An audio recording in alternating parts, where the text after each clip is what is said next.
Hi guys, बहुत सारी financial reels ख़त्म हो गई हैं। मैं उन सब का आपको आज रिएक्शन दूंगा, ठीक है। अगर आप 2.5-3 करोड़ रुपए महीने की कंपनी बना देते हो तो आप अज्यूम कर लो कि आपको 100 करोड़ रुपए ये बैंक में आ जाएंगे। 3 करोड़।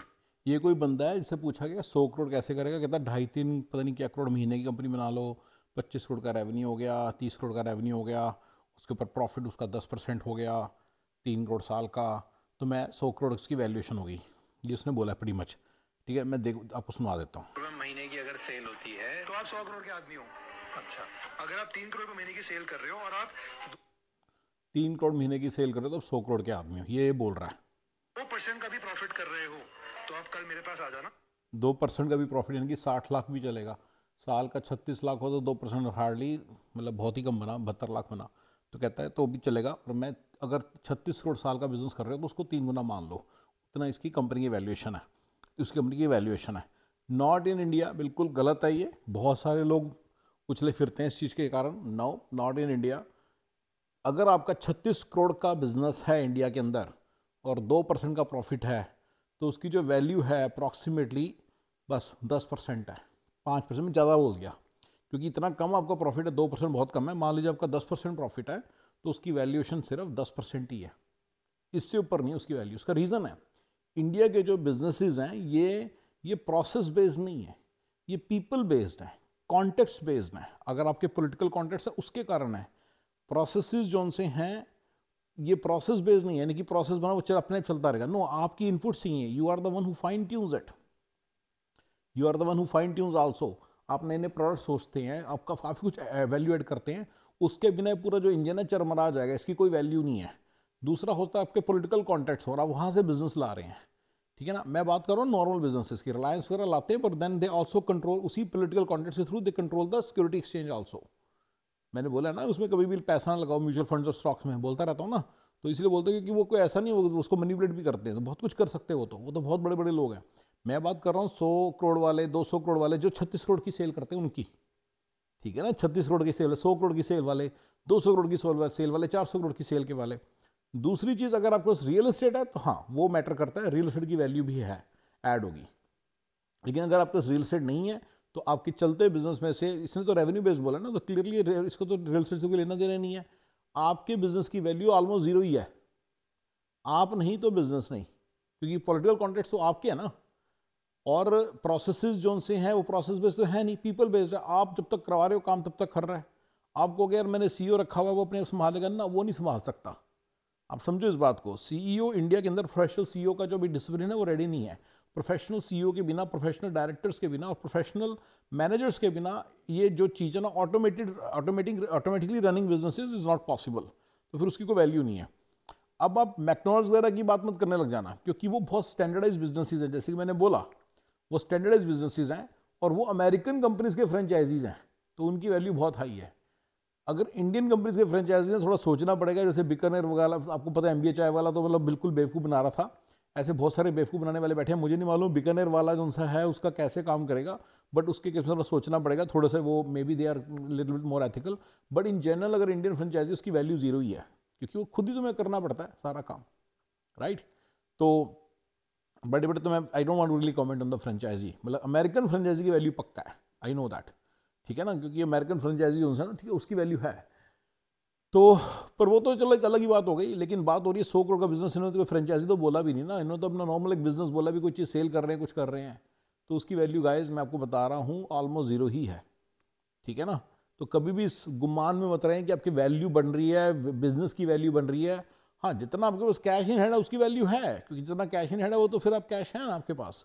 उस तरह की चीज़ तो रेवेन्यू से निकाल रहे हैं ना, रेवेन्यू के बेसिस पे कुछ भी नहीं है आपके आपके बिजनेस की value. I am telling you now.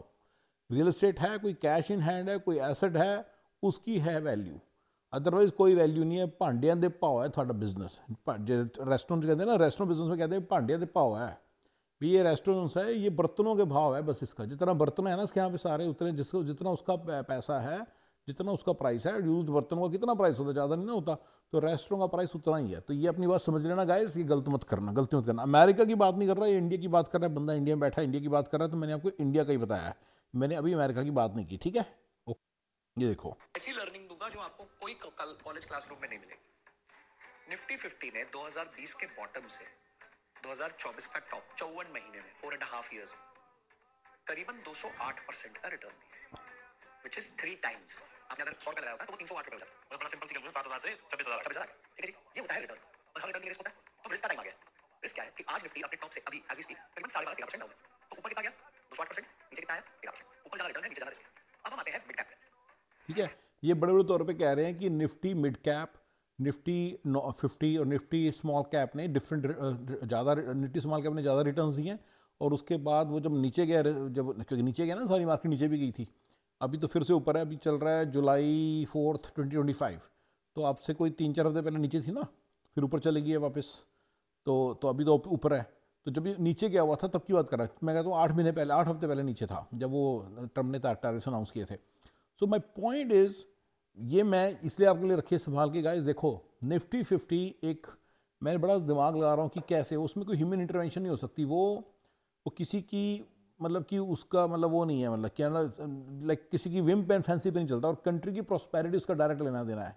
I am yet to do research on Nifty mid cap and Nifty small cap, कि वो किसी पैटर्न पे लेते हैं, गवर्नमेंट की तरफ से सिलेक्ट किए जाते हैं, और किसी की विम और फैंसी का। लेकिन निफ्टी 50 पक्का एक इंडेक्स फंड है जिसको आप ब्लाइंडली फॉलो कर सकते हो, उसमें पैसे डालो।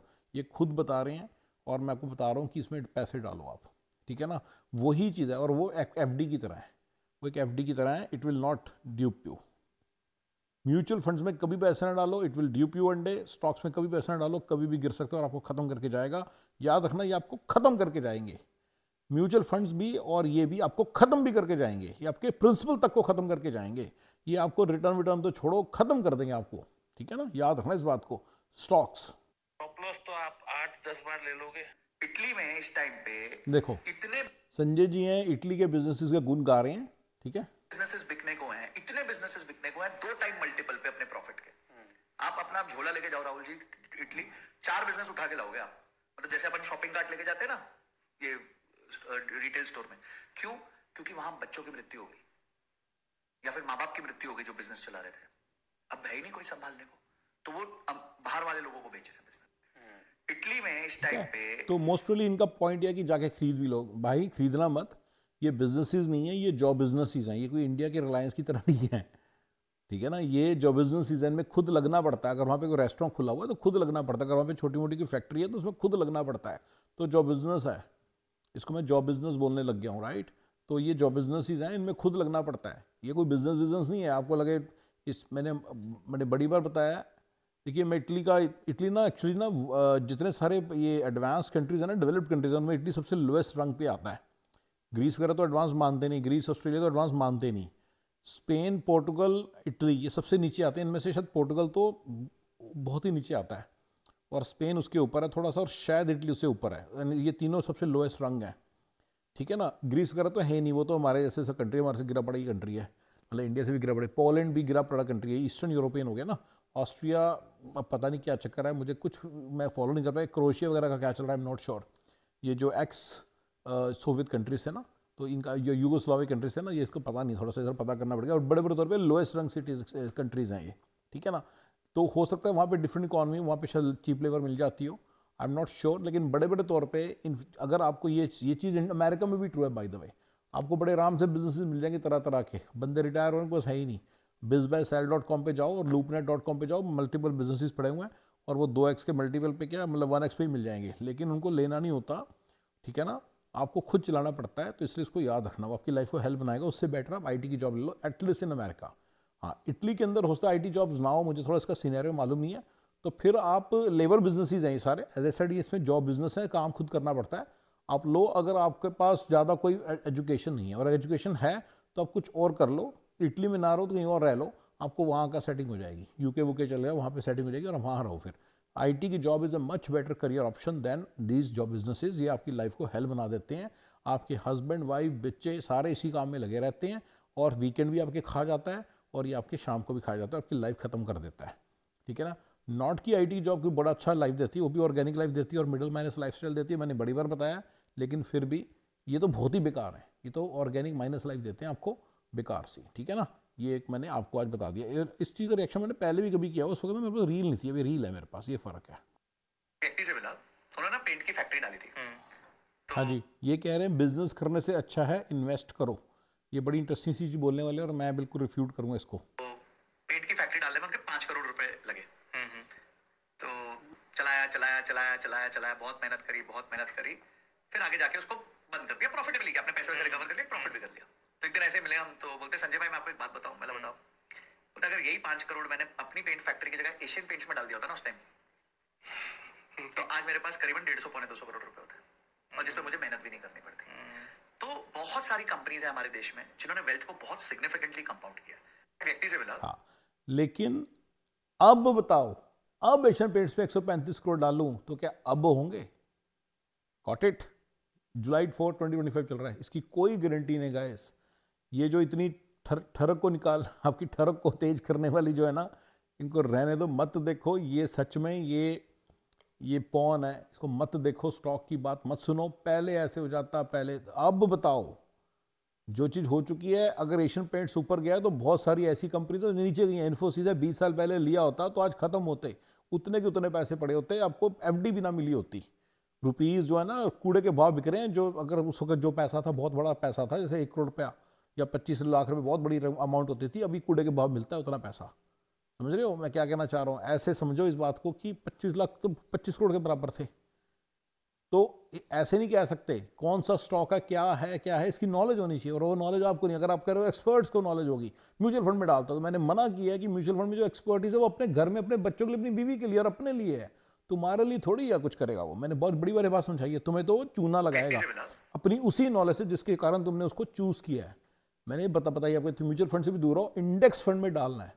इंडेक्स फंड में डालना है, वो भी निफ्टी 50। मैंने अभी निफ्टी मिड कैप और स्मॉल कैप में रिसर्च करके बताऊंगा आपको, बट बड़े तौर पे आपको निफ्टी 50 में डालना है। और ये सोचना कि एशियन पेंट्स में देखो, हाँ अपनी फैक्ट्री में करना काम, खुद काम करते हुए आपने पूरा एनालिसिस कर रखा होता है, ये इतने में बिकेगा, इतने में आएगा, इसमें वो कंफर्म मनी है। ये जो एक्टिव इनकम जो कर रहे हैं, जाके खुद काम करने, कंफर्म मनी है भाई। आपको अपने पेंट की फैक्ट्री में ही करना चाहिए था, राइट। दूसरी चीज इंडिया के अंदर अवेलेबल है कि जैसे आपका पेंट की फैक्ट्री में पैसा बने, आप रियल एस्टेट लो या इंडेक्स फंड में लगाओ या रियल एस्टेट लो, जो पैसा निकालते हैं उसको रियल एस्टेट लो। तो वो चीजें करनी चाहिए आपको। ये जो चीज कह रहे हैं ना, ये जो चीज कह रहे हैं, ये बिल्कुल गलत कह रहे हैं। इससे आपके दिमागों में उल्टी सीधी बातें जाती हैं। नहीं, ऐसे नहीं करना चाहिए था, ये रॉन्ग है। नहीं, बिल्कुल रॉन्ग है, थॉट रॉन्ग है। अगर मैंने ये किया होता आज से, तो मैंने फिर जो कोई भी तुम अच्छा शेयर पकड़ के बोल सकते हो कि ये किया होता। मतलब यही है ना कि तुम अच्छे शेयर में डाल दो, इन्वेस्ट करो। इसमें लिखा भी है, बिजनेस करने से अच्छा इन्वेस्ट करो, ये लिखा है। No no no no, don't invest in mutual funds और stocks. Please don't think like that, this is stupidity. आप बिजनेस करो, आपके बिजनेस पे पैसा होगा, वो बिजनेस आपकी एक्टिव इनकम है, उसमें से पैसा निकालो, उसको सिर्फ इंडेक्स फंड में डालने को मैं दे रहा हूँ आपको परमिशन, बाकी किसी में नहीं डालना। सेंसेक्स या निफ्टी 50, अमेरिका में S&P 500, राइट। आप देख लो अपना इंडेक्स फंड कौन सा, आपका फ्लैगशिप इंडेक्स फंड कौन सा, उसमें डालना है बस, ठीक है। ओके गाइज, इसके अलावा किसी चीज में नहीं डालना है। ओके, गोल्ड में इसलिए नहीं डालना कि gold over a period of 20 years वो सिर्फ इन्फ्लेशन देगा आपको। S&P 500 आपको इन्फ्लेशन को बीट करता है और निफ्टी 50 इन्फ्लेशन को मच बेटर बीट करता है, ठीक है। हो गया क्लियर गाइज? ये कह रहे हैं ना इसमें डाला तो उस पर डाला होता। अगर आपने ई टॉयज में डाला होता ना तो 3 साल के अंदर अंदर आप खत्म हो गए होते। इंडिया में आप अगर उद्योग करना चाहते हो, कुछ भी करना चाहते हो, आप 3-4 चीजें करोगे तो आपका पैसा कमाना लाजमी है। आप बनाने ही वाले पैसे, बिल्कुल। अगर आप इंडिया में ब्रेड, आटा, चावल, चीनी, दूध, बस ये 5 चीजें, बिल्कुल हाँ, बस इतनी 5 चीजें, आप 5 चीजों की एक दुकान खोल ली, आप पैसा बना के ही रहोगे। बस एक ही ब्रांड प्रॉमिस रखो, good quality good price, right. India में आप अगर उद्योग, पता नहीं ये 5 चीज़ें रख के कौन सी छोटी सी दुकान खुलेगी जिसमें ये 5 चीज़ें होंगी। मैंने तो नहीं कभी देखी जिसमें सिर्फ ये 5 चीज़ें हो, बाकी कुछ हो ही ना, राइट। मैंने आज तक कभी इंडिया में कोई दुकान देखी। मेरे ख्याल से तो आप नहीं कमाओगे, क्योंकि धीरे धीरे धीरे उसके पास जाने लग जाओ जिसको से 5 चीज़ें हैं, और ये उसके अलावा और भी बहुत सारी चीज़ें हैं, ये पंसारी की दुकान या बेकरी की दुकान, राइट। तो मैं नहीं मानता कि सिर्फ ये 5 चीज़ें रखने से काम चलेगा। ये बिल्कुल अजीब सी बात है। ये इंडिया में बिजनेस पक्का चलेगा। सुन लिया ना, मतलब सुना है ना आपको सारा। I hope you have listen to it. तो ये कह रहे हैं कि इंडिया में एक बिजनेस जरूर चलेगा, इसमें ब्रेड 5 चीज़ें हो बस, ब्रेड, दूध, 2 चीज़ें और बोली हैं। मैं कहा नहीं, मैं नहीं चलेगा, बेकरी सी लग रही है, बेकरी में और भी बतेरी चीज़ें रखनी पड़ेंगी। तो दूसरी बेकरी के पास जाएगा जिसमें सारा सामान होगा, एक जगह जाएगा तो one stop shop at least for bakery products लेकर आएगा, ठीक है। सो नहीं चलेगा। ये पता नहीं कैसी सी थॉट्स हैं, क्या क्या आपको समझाते रहते हैं, क्या क्या आपको बताते रहते हैं। गाइस मैं एम सॉरी यार, आपका क्या दिमाग ख़राब करने वाली दुनिया लगी हुई है। Which country is best to live? Now that you have ये राज शमानी भैया, ये उससे पूछ रहे किसी बंदे से कि which country is best to live, now you lived in so many countries. lived in so many different countries. My reply nobody will like except me. या कोई बंदा है, मैं पता नहीं कौन है, आप देख लो, ये बंदा है, ये बंदा, ये है बंदा, ठीक है ना। तो ये हाँ ठीक है। The best country to live if you are blessed is India. India is not a country. That is the biggest problem. It is better than Europe. In Europe, how many countries are there? Like that, how many states are there? And look at our medical system. According to me, the world's best medical system is India. Tell you the problem. In UK, you want to have a knee surgery. Your appointment will be 3 months. बिल्कुल सही है, बिल्कुल सही है, बंदा बिल्कुल सही कह रहा है। मेरे हिसाब से भी best country to live in the world is India. आप अगर यूके के अंदर नी सर्जरी करानी, कुछ कराना, पागल हो जाते हैं। मैंने कितने सारे वीडियोस बनाए हैं, राइट। पहले डॉक्टर से अपॉइंटमेंट ले, फिर उससे, मैं तो नी सर्जरी में तो नॉर्मल ब्लड टेस्ट लिखवाना है, पहले डॉक्टर से अपॉइंटमेंट ले, फिर ब्लड टेस्ट पे जा, फिर लैब टेस्ट पे दे, फिर साले रिजल्ट हराम जाते साले डॉक्टर को ही देंगे वापस, डॉक्टर से पास वापिस जा। बेंचो तुम्हारा दिमाग ऐसा खराब, सॉरी यार गाली निकल गई, क्योंकि ना थोड़े दिन पहले दोबारा से हुआ है, थोड़े दिन पहले हुआ है। जब मैंने वीडियो बनाया था ना, उस दिन भी मैंने काफ़ी गाली निकाली थी, उस दिन तो हुआ ही था, अभी फिर से हुआ है। तो बिल्कुल ऐसी है अमेरिका का हेल्थ केयर सिस्टम, और यूके का भी मैंने सुना है, कनाडा का भी हेल्थ केयर सिस्टम बिल्कुल स्क्रूड अप है, और ये इंडिया के अंदर बेस्ट है। पैसा होना चाहिए इंडिया में, बस थोड़ा सा पैसा होना चाहिए, फिर आपकी लाइफ बड़ी सॉर्टेड है, राइट। इंडिया जैसा कोई कंट्री नहीं है, आप प्लीज़ इंडिया में रहो, मेरा सेंट्रल फॉर्मूला है। लेकिन अगर आप एक सर्टन लेवल से नीचे के हैं, यानी कि आप क्लास 3 या क्लास 4 हैं, यानी कि आप एक बेसिक सी मेड भी नहीं अफोर्ड कर सकते, सारा दिन आप काम पे लगे रहते हैं इंडिया के अंदर, या आपका कुछ मतलब आपके पास कुछ बेसिक सी भी चीज़ें अफोर्ड नहीं कर पा रहे हो, छोटी मोटी अफेयर आपने अपनी लोकल अफेयर कर लिए, तो और उसके नीचे आप मतलब जो लोग मेड हैं, जो लोग कुछ भी नहीं अफोर्ड कर पा रहे, बिल्कुल आप यहाँ पे आओ। ये कंट्री आप ही के लिए बनाया इन्होंने, ये लेबर क्लास के लिए कंट्री बिल्कुल ठीक है, गोरों का कंट्री, क्योंकि लेबर क्लास तो बहुत बढ़िया ना, नी सर्जरी से 4 महीने बाद हो जाए। लेकिन जो बंदा हाई क्लास है इंडिया के अंदर, जिसकी सर्जरी उसी दिन हो सकती है, वो करवा सकता है, कॉन्टेक्ट्स भी हैं, पैसा भी है, वो बंदे के लिए कंट्री लिविंग हेल है। हेल्थ केयर वाइज इसने बोला है, मैं तो हर वाइज बोलता हूँ, हर चीज़ वाइज बोलता हूँ कि ये कंट्री लिविंग हेल है। आपको पैसे कमाने हैं तो मूर्ख बन जाओ, सिर्फ निफ्टी 50, निफ्टी 500, निफ्टी 250, निफ्टी 150 इन सब में पैसा डाल दो और शांति से बैठ जाओ, गद्दा पकड़ के 10, 15, 20 साल रुको, आपकी वेल्थ बननी ही बननी। अगर आपको पैसे कमाने हैं, देखो ये लोग ना बातों बातों में आपको बता देते हैं सही चीज़, ये आपको बातों बातों बता देते हैं। देखो कितनी सही चीज़ बोली है। अगर आपको पैसे कमाने ही कमाने हैं, मेरा भी फॉर्मूला ना, 20 साल आराम से बैठो, 15 साल बैठो, 10 साल बैठो, इतने पैसे आप बन जाएंगे, निफ्टी 50 में पैसे जो डालोगे इतने पैसे बन जाएंगे कि, और उसके बाद आप लाइफ लॉन्ग आपको काम करने की जरूरत नहीं है। मैंने थोड़ा सा फॉर्मूला अमेरिका के लिए तो बनाए रखा है ना, कि अगर आप $1 लाख अपने 401 के, बेसिकली $1 लाख आप डालते हो इन्वेस्टमेंट ये S&P 500 में 10 साल के लिए, तो आप $1 लाख फॉरएवर, 10 साल बाद $1 लाख फॉरएवर हर साल अपने उसमें से निकाल सकते हो। यानी कि अगर आप $10 पर मंथ डालते हो या $7 पर मंथ डालते हो, तो उतने पैसे पर मंथ आप निकाल सकते हो 10 साल बाद फॉरएवर। और अगर आप 20 साल वेट करते हो तो 3 गुना पैसे निकाल सकते हो फॉरएवर। अगर एक बंदा 15 साल की उम्र में लाइफ स्टार्ट कर रहा है, तो 35 साल की उम्र में वो अगर मान लो 100,000 किसी तरह से डालता है, तो वो 300 के हर साल निकाल सकता है फॉरएवर।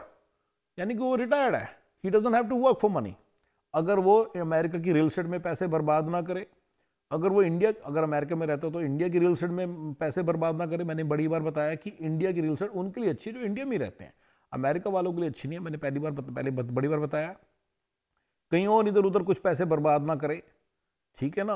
आराम से 100K डाले, कहीं अपने पैसे इधर उधर इन्वेस्ट ना करे, कुछ और फालतू की चीज़ ना करे, अपना आराम से 100K डाले, तो उसके पास इतने पैसे होंगे, ठीक है ना, उसको इतने सारे पैसे होंगे। पैसे कमाने हैं, और एक खुद कह रहे हैं ये ना, पर ऐसे बोल रहे हैं मूर्ख बन जाओ। इट्स लाइक निफ्टी 50 में डालने वाला बंदा मूर्ख है। तो ये संजय जी देखो ना, थोड़ा सा क्या चक्कर, इनको अपनी दुकान भी चलानी है। ये दुकान है इनकी म्यूचुअल फंड की, तो ये अपनी दुकान जरूर चलाना चाहेंगे। इनकी दुकानें तो बंद हो जाएंगी अगर आपको सिंपल से एक फॉर्मूला पता चल गया ना कि इंडेक्स फंड में पैसे डालने से ना एक टेंशन फ्री इनकम आती है। और मैं बताऊँ आपको, कंट्री की ना एक एवरेज होती है, तो S&P तो ना उस कंट्री की एवरेज रिटर्न वही है जो इंडेक्स फंड वाली है, समझ रहे हो। इन्फ्लेशन से भी बेटर है ये। तो मतलब कि मान लीजिए आपने कैसे समझ, मतलब बेसिकली आप 3% ऊपर कमाओगे तो 3% नीचे कमाने का भी चांस है, नीचे कमाने का भी चांस है ना, वो नंबर ये है। तो अगर आपको कह रहे हो कि बंदा म्यूचुअल फंड में जी 15% की रिटर्न है, तो आपको उसको प्यार से आंसर देना कि 8% ज़्यादा मिल भी सकता है और 8% ज़्यादा कम जा भी सकता है 7% के कंपैरिजन में। You got it. Historically S&P को 7% मानते हैं। तो एनीवे वो तो चलो छोड़ो, 7% मानते हैं, लेकिन बेसिकली ये क्लियर हो गया कि ये भी कहते हैं, पर इसको ना मूर्ख बनना बोल रहे हैं, ये मूर्ख नहीं है। अगर आप समझदार हो, सुपर इंटेलिजेंट हो, दिमाग वाले हो, वाइज हो, तो चुपचाप S&P 500 में पैसे डाल के बैठोगे, पैसे कमाओगे, वहां डालोगे और 15 से 20 साल के अंदर अंदर कंप्लीटली फाइनेंशियल फ्री हो जाओगे। इस कंट्री के अंदर, अमेरिका के अंदर, इंडिया के अंदर भी सेम नंबर है। Inflation adjusted by the way होगा ये पैसा, क्योंकि थोड़ा थोड़ा ग्रो करता रहता है, तो इन्फ्लेशन एडजस्टेड होगा। तो इंडिया के अंदर भी इन्फ्लेशन एडजस्टेड होगा अगर आप 10 साल चुपचाप पैसा डाल दो। पर मेरे ख्याल से वहाँ पे नंबर थोड़ा और भी कम है, क्योंकि वहाँ पे ग्रोथ बहुत ज़्यादा होती है। बट इन्फ्लेशन एडजस्टमेंट शायद 10 के, मैंने किया नहीं एनालिसिस अभी, पर 10 या 10 से थोड़ा कम ही होगा। तो यानी कि अगर आप 10 साल 1 करोड़ रुपया डाल दो, गाइज मेरा सबसे बड़ा रिग्रेट ये है कि ईयर 2004 में हम लोग $25,000 पर मंथ कमाते थे, नहीं ज़्यादा, अबाउट $32,000, $16,000-17,000 की मेरी बिलिंग थी, कोई $10,000-12,000 की मेरी वाइफ की बिलिंग थी, और हम लोग $28,000-29,000 कमाते थे। अगर हम चाहते 2004 से 2005, हम 2004 में अगर हम ये करते 15-15, $16,000 निफ्टी 50 में डालते रहते, तो आज 2025 में हमारे पास 3 गुना पैसे आ रहे होते विदाउट डूइंग एनीथिंग, जो कि बहुत बड़ा नंबर होना था, राइट। और मेरे पास पैसे थे, ये आपके साथ भी हो सकता है। अगर आप पैसे नहीं हो तो भगवान ने आपको पैसे नहीं दिए, तो फिर आप छोड़ो, पहले तो एक्टिव इनकम इंक्रीज करो। लेकिन अगर आपकी एक्टिव इनकम है तो भी आप ये गलतियां कर सकते हो। और मैंने कहाँ पैसे डाले? इंडिया रियल एस्टेट में, स्टॉक्स में, सब जगह खोए। मैं तुम्हें पहले बता रहा हूँ, स्टॉक सिर्फ आपसे पैसे लेने का धंधा है। You will not be able to spot the right stock. अगर आपने कर भी लिया, 10 साल कमा भी लिया, 11वें साल में सब बराबर करके जाओगे। आई एम टेलिंग यू, चुपचाप S&P 500 और इंडेक्स फंड में डालो, वो ही श्योर शॉर्ट मनी है। और वो इतनी श्योर शॉर्ट है, जैसे FD, उसके ऊपर आप प्लान बना सकते लाइफ का, कि मेरे पास 2 मिलियन आ गए, मेरे को 4% मिल गया, मैं 80 की में अगर घर चला सकता हूं, तो यार मैं तो रिटायर हो गया। You can make a plan now. अब आप कहोगे यार 250,000 से ऊपर, तो उसमें अगर बैंक बंद हो गया तो हाँ हो सकता है, तो उसमें आप 8 FD बनाओ 250,000। इसी के अंदर मैं टेक्निक बता दी आपको, 250,000 की 8 FD बनाओ। अमेरिका की बात बता रहा है, FDIC इंश्योरेंस कब की मिलती है? 250,000 की मिलती है, उतने की बनाओ, राइट। वो आप रिसर्च करना पर यूजर है, यानी कि अगर हस्बैंड वाइफ के उसी बैंक में है कि नहीं है। आई नो दैट एक अकाउंट में तो 250 से ऊपर नहीं होने चाहिए, पर शायद हस्बैंड वाइफ अलग अलग अकाउंट होते हैं, तो उसी अकाउंट में उसी जगह पे खोल सकते हैं। तो उस बैंक में 2 अकाउंट भी खोल सकते हैं। और शायद ऐसा है कि उसी अकाउंट में, उसी बैंक में हस्बैंड ने 2 अकाउंट खोले ना अलग अलग, तो 250 दोनों में शायद उससे होते हुए इंश्योर्ड। ये देख लेना, अपनी ईज ऑफ मैनेजमेंट के लिए मैंने इस तरह की चीज़ें मैं बता रहा हूँ। अदरवाइज इसकी वैल्यू फ्रॉम 250,000 वाली बात से कोई लेना नहीं। तो आप अपनी लाइफ की स्ट्रेटेजी बना सकते हो, समझ रहे हो। कुछ रिटर्न्स ऐसी हैं जो इतनी श्योर शॉर्ट हैं कि उस पर अपनी लाइफ की स्ट्रेटेजी बना सकते हो, फाइनेंशियल, राइट। समझ रहे मैं क्या कह रहा हूं? इसको मैं बोलता हूं plant kingdom versus animal kingdom. Share market जो एनिमल किंगडम है, कुछ नहीं पता शेयर ऊपर जाएगा नीचे जाएगा, एनिमल सब एक दूसरे को खा पी रहे हैं। प्लांट किंगडम है, जो मर्जी कह लो, धीरे धीरे हर चीज ग्रो करेगी, ठीक है ना। Plant kingdom versus this thing. Gold जो है प्लांट किंगडम का पार्ट है। एक लाइन समझिए, इधर प्लांट किंगडम है, इधर एनिमल किंगडम है। तो गोल्ड जो है प्लांट किंगडम का पार्ट है, ठीक है। अब मैं आपको बताता हूं, शेयर मार्केट जो सारी की सारी जो इक्विटीज मार्केट है, वो जहां स्टॉक खरीदना बेचना, ये इसका पार्ट है, एनिमल किंगडम का पार्ट है। म्यूचुअल फंड ये भी एनिमल किंगडम ही है, लेकिन इंडेक्स फंड वो प्लांट किंगडम का पार्ट है, and that gives you the highest possible return. That's the reason मैं गोल्ड में डालने को नहीं बोल रहा, आपको इसमें डालने को बोल रहा हूं, ठीक है ना। सो ये आप अगर मेरी बात समझ जाओगे तो आप कभी गलती नहीं करोगे, and you will be having a very good strategy for your life, ठीक है ना। बहुत अच्छी स्ट्रेटजी बना के उठोगे अपनी लाइफ की। बहुत सिंपल रूल है, आपकी इनकम का 4 गुने से ज्यादा का आप घर नहीं खरीद सकते। इनकम के 4 गुने का, जैसे फॉर एग्जांपल मेरी सैलरी 6 लाख है, तो 24 लाख से ऊपर का घर नहीं खरीद सकते। ओके, तो 24 लाख का घर कहाँ मिलता है आप देख लो, अब वो खरीद सकते हो। और अगर उस टाइम नहीं खरीद पा रहे तो चुपचाप रेंट पे रहो। बिल्कुल, बहुत सिंपल रूल है, आपकी इनकम नहीं, जो जमीन है इंडिया में वो हमेशा बढ़ती है, प्लॉट्स हमेशा बढ़ते हैं, जनरली स्पीकिंग वो हमेशा बढ़ते हैं। बिल्कुल ही आप गलती करोगे तो अलग बात है, चंडीगढ़ दिल्ली का किसी भी शहर के अंदर लोगे तो प्लॉट्स अगर आपके वो हुडा पुडा, हमारी जो अथॉरिटी के प्लॉट्स हैं हमेशा बढ़ते हैं, एग्रीकल्चर लैंड हमेशा बढ़ती है। बिल्डर के प्लॉट्स नहीं ले लेने चाहिए, ठीक है, क्लियर हो गया।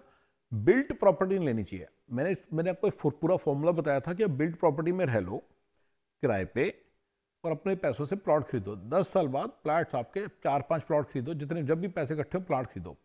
अच्छा, और लोन पे भी खरीदो, मैंने भी बताया था। अब अच्छा ये कह रहा है 6 लाख के ऊपर 6-24, मैं नहीं मानता। मेरे ख्याल से मैंने बोला था आप लोगों को कि 80% उसकी आपको किस्त पड़ जाए बेशक। जैसे 6 लाख है तो 4,80,000 जिसकी किस्त बनेगी वो वाला घर भी, वो वाला प्लॉट भी आपको ले लेना चाहिए। और 20% में किस तरह से गुजारा करो चाहे, क्योंकि आपकी इनकमें बढ़ती हैं, आपकी इनकमें बढ़ती हैं। वो घर बड़ा छोटा सा होगा, जब 35 साल के उन्होंने बैठे हो रियलाइज करेंगे आपका पैसा इतना है और घर आपका टच्चूसा है। तो ये गलतियां मैंने की हैं, इसलिए मैं आपको रोक रहा हूँ। मैं हर महीने $25,000 कमाता था और 40 रुपये 10 लाख रुपये मेरी इनकम थी। मुझे मालूम नहीं था, मैंने 13 लाख का घर लेके बैठ गया। 13 लाख के घर में अगर लाइफ लॉन्ग रहूंगा कैसे रह लूंगा? टुच्चू सा घर, तब मेरा जमादार वहां पे रहता है।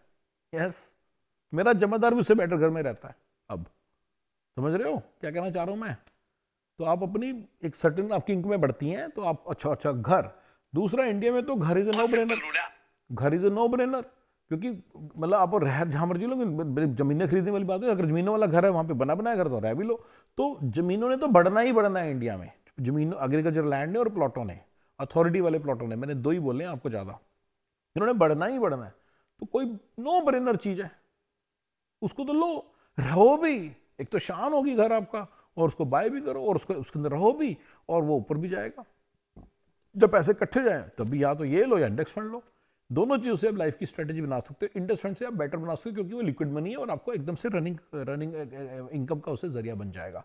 जो प्लॉट्स होते हैं वो देखो सेल फुल करने पड़ते हैं, उसके बाद क्या करोगे? एफडी थोड़ी बनाओगे, फिर S&P में ही डालोगे। और S&P मैंने थोड़ी सी स्टडी की है इंडिया की रियल एस्टेट, और S&P 500 को मैंने स्टडी किया, सॉरी इंडिया का निफ्टी 50, और मैंने इसको कंपैरिजन किया है। मेरी जो समझ कहती है, मैंने ना थोड़ा सा रूडिमेंट्री एनालिसिस किया था, निफ्टी 50 हैज इक्विवेलेंट और little better returns than the real estate. देखिए रियल एस्टेट का डेटा ऐसे नहीं मिलता। अब मैं जाके, ठीक है ना, लेकिन रियल एस्टेट में एक चीज वो पॉसिबल है, उसमें ना लेवरेजिंग पॉसिबल है, ठीक है ना, बहुत सिंपल रूल है, ठीक है ना, उसमें लेवरेजिंग पॉसिबल है, ठीक है। तो वो सारा एनालिसिस मैंने लेवरेजिंग वाला नहीं किया हुआ, अदरवाइज रियल, बट मैं पर दोनों इंस्ट्रूमेंट्स के फेवर में हूँ मैं, कोई ऐसी बात नहीं, दोनों में जाओ, रियल एस्टेट लो, लेकिन प्लीज याद रखना प्लॉट लेने हैं। अगर आप फ्लैट ले रहे हो, कहोगे ये फ्लैट ऊपर जाएंगे, सॉरी प्लीज ऐसे मत सोचो। आई नो तुम्हारे सामने बड़े एग्जांपल्स होंगे, गुड़गांव का फ्लैट ऊपर चला गया, बट प्लीज देखो जाके जो प्लॉट है, अथॉरिटी वाले प्लॉट, चाहे वो 2 मरले के थे चाहे 3 मरले के थे, वो ज्यादा ऊपर गए हैं। अच्छा, अगर आपको ज्यादा पैसे नहीं है तो आप 2 मरले वाला प्लॉट ले लो, पर प्लॉट लेना 4 मरले वाला ले लो। 4 मरले के तो होते हैं ना अथॉरिटी वाले, वो ले लो। 6 मरले वाला ले लो, 10 मरले वाला ले लो, गॉट इट? छोटे से छोटा ले लो, 6 मरले वाला ले लो, 4 मरले वाला सबसे छोटा होता है वो ले लो। लेकिन आप लो प्लॉट ही और रहो जैसे मर्जी, 10 साल बाद आप देखोगे सारे प्लॉट आपके बढ़ जाएंगे, जितने पैसे उससे प्लॉट लेते रहो, ठीक है। तो ये मेरे ख्याल से रूल ठीक नहीं है, ये 4 गुना वाला। अगर आप देखो इनकम के 4 गुना 80% किश्त जिसकी बनती है वो वाला लेना है घर। अगर 4,80,000 उसकी किश्त बनती है 8% से, तो बहुत ज़्यादा बड़ा घर ले सकते हैं मेरे हिसाब से, तो फिर ये गलत है जी। घर एक इन्वेस्टमेंट भी बनेगी अच्छी अगर आप उसको स्ट्रेटेजिकली प्ले करो तो। सबसे बड़ा बिजनेस आइडिया मैं तुम्हें दे रहा हूं, copy the new business idea which is getting funded. Instagram ने चलो जी, अभी आज के लिए इतना ही, बाकी बातें फिर बाद में बताते हैं, ठीक है।